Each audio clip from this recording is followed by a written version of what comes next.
And I have probably two quick questions, but just before I say that, I think I have a call to the diaspora. We have a challenge with how we shape the flow of money into our politics. And we have a duty to talk to our people back home that when Rigiji and others are going to seek for positions, look at them and tell our people that there is no individual who loves their country so much that they want to come and spend 20 billion to be a leader. It doesn't happen. Wale muna employ house helps, you know. There is no way a house help is coming to tell you that today I have so much money I want to give you so that you give me the job. It does not make sense. We have a responsibility for that. Number two, like His Excellency has said, those of you who have lived experiences where you have seen systems work, we would encourage you, and I speak both as a journalist and as a Kenyan, we have a duty to encourage many of us as possible to go and seek elective positions so that we can demonstrate to our people that politics can be played in a different way. I challenge all of us to do that. And lastly, so that I ask the question, in 2022, I'm a journalist, like I said, so that's my disclaimer, and indulge me on that. In 2022, only less than 3,000 Kenyans in the diaspora voted. We have to encourage ourselves.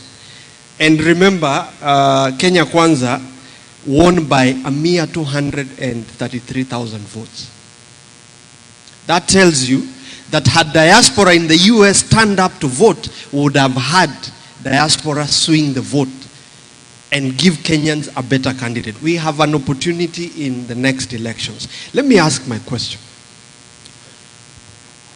Honorable Rigiji,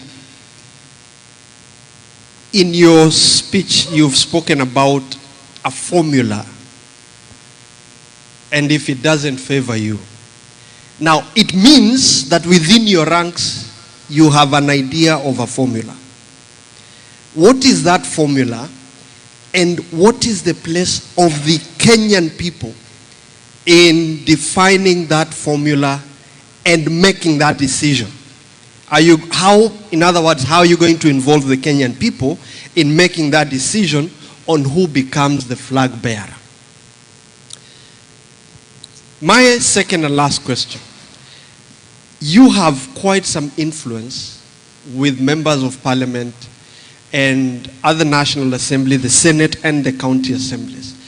Some of the proposals you're talking about in terms of, for example, increasing polling stations in diaspora, a greater participation of the diaspora people require some level of legislative input before the next elections.